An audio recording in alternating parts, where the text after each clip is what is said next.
नमस्कार मित्र, मी Deepak Khande, DNS coaching hub या युट्यूब चॅनल मध्ये आपल्या सर्वांचे तर मी तुम्हाला आज वर्ग 10वा वर्ग समीकरण या धड्यामधील वर्ग समीकरणाच्या मूळाचे स्वरूप ठरवा हा छोटासा टॉपिक सांगत आहे. तरी आपण सर्वांनी माझ्या चॅनलला सबस्क्राइब करावे. लक्ष द्या मित्र, आपल्याला या प्रकारचे समीकरण देतात. 5x चा वर्ग वजा 5x अधिक 10 बरोबर 0. प्रथम दिलेले समीकरण ax चा वर्ग अधिक bx अधिक c या रूपात आहे का याची चाचपणी करावी. जर असेल तर दिलेल्या समीकरणाची तुलना ax चा वर्ग अधिक bx, x चा वर्ग अधिक bx अधिक c करावी. त्यानंतर आपल्याला a b c च्या किमती मिळतात. हा पण टॉपिक आपल्याला एका मार्कासाठी विचारला जातो. दिलेल्या समीकरणामध्ये a b c च्या किमती काढा. त्यावेळेस सेम प्रोसिजर करायची असते. तर मला सांगा मित्र, a बरोबर 5, b बरोबर -5, c बरोबर 10. आता त्यानंतर आपल्याला विचारले मुळाचे स्वरूप ठरवा. त्यासाठी विवेचकाची किंमत काढणे गरजेचे असते.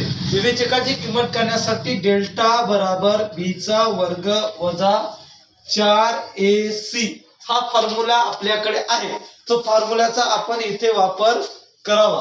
वापर करत असताना b ची दिलेली किंमत ही -5 आहे. -5 या संख्येचा वर्ग वजा 4 गुणिले, तर लक्ष द्या मित्र, b ची किंमत आहे ऋण 5 चा वर्ग वजा 4 गुणिले a ची किंमत 5, c ची किंमत 10.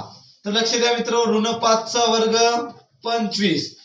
तर या स्टेप मध्ये जर 3 ऋण आले तर ऋण घ्यावे, 2 ऋण आले तर धन घ्यावे, 1 ऋण आला तर ऋण घ्यावे. तर आपल्याकडे एकच ऋण असल्यामुळे आपण ऋण घेणार आहोत. पुन्हा या 3 संख्येचा गुणाकार 4 पंचे 20, 20 दाही 200. तर 25 वजा 200 ऋण 175.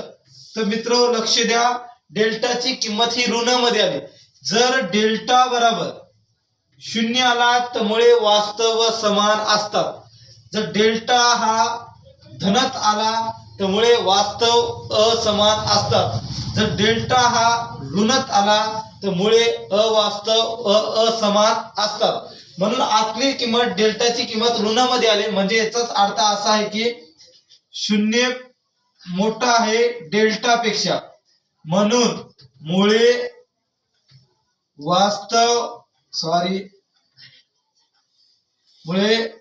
अवास्तव व असमान आहे. तर मित्र लक्ष द्या, माझा व्हिडिओ आवडला असेल तर नक्की लाईक करा, शेअर करा, सबस्क्राईब करा.